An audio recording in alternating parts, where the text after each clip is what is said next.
Off the Hook, airing on offthehooksports.com. Your home for real news, real opinions, and what really matters about Tennessee athletics. The Off the Hook podcast at offthehooksports.com or Facebook, YouTube, Twitter, or wherever you go for your favorite podcasts. Apple Podcasts, Spotify, Stitcher, Google Play, TuneIn, iHeart. Like, share, follow, subscribe. Off the Hook with Dave Hooker starts now.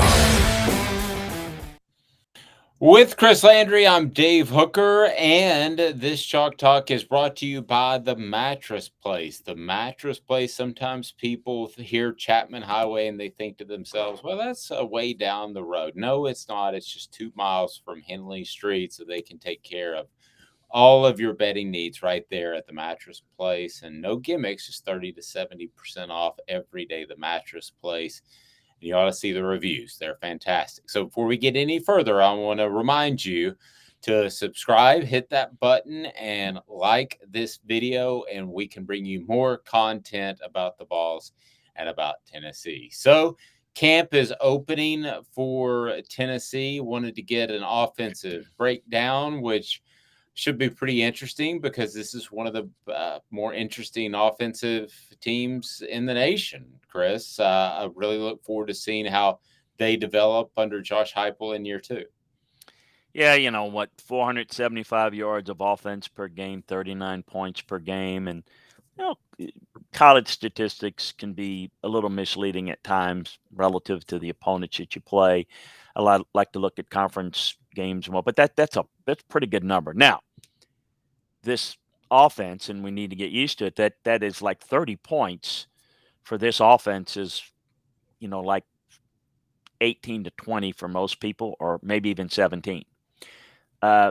This offense failed to get 30 points against Georgia, against Alabama, against Ole Miss, against Florida. It was 7-1 when it got to 35 points or more, and 0-5 when they didn't. Well, that tells you right there. Better score a bunch of points because that's how we're made. And if we face a defense that is really good and we can't get our 35 points, we're probably not going to win the game. So I think that we know about the quarterback play, and we know about, how I think it potentially can be prolific. But I think what's going to be key is, can you win games? You're either going to have to – something's got to give. You're going to have to score your 35, 38 points a game, or you're going to have to find a way to be able to win some games if you score under 35 points in the 30-28 range. Can you do that? It's one or the other, because I think that when you look at Tennessee, and most of their schedule is very doable, but I think when people look at it, they'll say, well, there's 2 losses there. And then, I could see 10-2. Well, yeah, I could see 8-4, 7-5 as well. What's the difference? The difference is going to be what I just said. Can they get off the field defensively on third downs? Can they win games with scoring just 28, 30 points? Or can they score 38, 40 points in those type of games that will certainly greatly enhance their chances of winning? That's going to determine the rest of their schedule, which is going to be interesting to me, and what's going to be pivotal is a couple of things. The offensive line, the left tackle position, obviously is going to be pivotal, and what they're able to get done there. If Crawford can hold his own, this has a chance to be a pretty good offensive line. We'll talk a little bit of the passing game, but I really think that the key guy is Jabari Small behind that offensive line. If he continues to play like he did towards the end of last year, when, he was a good part of the rotation, but against Vanderbilt, against Purdue, and I know their defense wasn't great as well, but he had 103 yards. He had like 180 like on 25, 26 carries against Purdue. So if they can run the football more effectively, Dave, then that will give them a little bit more of a balanced pace, which will help their defense. And quite frankly, it'll help the explosive plays in the passing game, because there's no reason why you shouldn't be able to average 6 yards a carry consistently against this running this offense because you spread people out so much, you're running against 6-man boxes. So it is a lot easier to block than if you're a run offense and you've got extra guys to block and not as much space. I mean, you get 3.5 yards before anybody touches you. So you got a chance to build up steam. I think the running game in particular, and I will put Small at the top of that as he or someone else steps up at the running back, maybe is the most key guy for the offense to be able to help this team be better at maybe being a difference maker in some of those swing games or even more competitive in the 2 or 3 underdog games that they're going to be in. Along those lines, who steps in for Velus Jones, who went on to the NFL? Because I had an opportunity to see Cedric Tillman at SEC Media Days in person, and he's every bit the listed 6'3", if not 6'4". I mean, he is a big dude. So I look at Brew McCoy, who has size 2, the transfer from Southern California, and I think, man, you'd have 2 of the biggest, most athletic receivers in the nation. But I don't know that Brew's ready. Who are some of the other guys, and maybe including Brew, that could be the Robin to Cedric's Batman?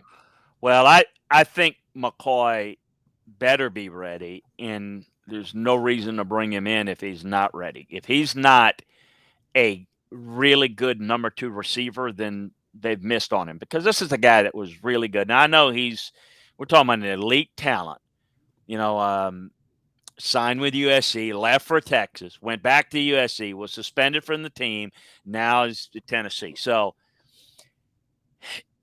the only way that this guy's not an impact player is if he's still whatever caused all those decisions to be made is still a problem. The suspensions and whatnot. This is a guy that needs to have an impact. He's the guy. He's the most important guy. I mentioned running back, but I think he's the guy that in this passing offense, he needs to be not just the number 2, but a really good number 2 receiver alongside Tillman. If he doesn't play well, it's going to put a lot of pressure on other guys that I think are maybe not as ready. I think this guy should be ready. I mean, that's the reason why you bring him in as a transfer. If he's not ready, then why even bring him in? I mean, that's just, I think the key guys coming in are all the transfers. They've got like half dozen, I think 7 of them actually. He needs to be an impact player. If he doesn't, that's a mistake bringing him in. Yep. Chalk Talk brought to you by The Mattress Place. So we always talk about the quarterback in this offense, the wide receivers in this offense, and that's understandable. But when you look at Princeton Fant and Jacob Warren, what do you think of the duo of tight ends there? They alternate. They don't play any double tights, so you don't see them in the field at the same time. But I really like their duo, and I think maybe they're possibly a little overlooked. Am I wrong? You're 100% right. In fact, I didn't want to do give you 9 guys that are the key on each side of the ball, but they are 2 of them as well. Fant and Warren are really good. Now you mentioned they don't play them on the field line. Somebody might be, why don't they? Because they're 4 wides, 3 or 4 wides all the time. Right. They're a receiver team. So you're going to be one of those guys. But here's the thing about it. They're good mid-range targets. So what happens is when you're trying to spread the ball around and you're getting safeties that are playing deep hash, trying to help the corners out on the receivers or covering if you run vertical with the inside receivers, man, you got all sorts of space with the tight ends. That's easy pitch and catch, easy picking. So if the pressure is great and you can't get the ball vertical, boom, there's some big plays to the backs and particularly the tight ends, Fant and Warren. I think both of them can have big years, and I think they're big factors. But when I say they're big factors, they're going to have numbers. To be honest with you, they do a good job. The tight end that plays in this offense should always do well. I mean, if he can catch the football. Because, I mean, it's just you don't have to make a lot of people miss. You're going up against, dime backs, linebackers. If you can't shake those guys, you don't need to be playing tight end at the SEC level. And you should be able to catch the ball. And you got a quarterback that can get it there. I think those guys are going to have good numbers and have real impacts and force the defense to have to acknowledge them. If not, take that. We'll take that 12, 15-yarder, and then you're going to have to you adjust to that. Then we go deep and get a better matchup. So I think they're going to be a big factor. And listen, I always go back to this. Offensive line play, protection. You've got to have that. They got to run the football better against the really good teams, and their pass protection has to be better. So the offensive line is where it starts. If you can't hold up in protection, then the tight ends are going to be open. And this is where you can compress and get to this Tennessee offense. If you bring good pressure, the vertical stuff won't ever develop long enough for him to get the ball out. So then you can, vice grip the tight ends underneath, and then because you're bringing pressure. So all of this works in unison. It's like a chain link. The offensive line has to have good protection. If it can, and particularly I'm looking at the left tackle spot, they have a chance to have an offense that's very, very difficult for any team to stop.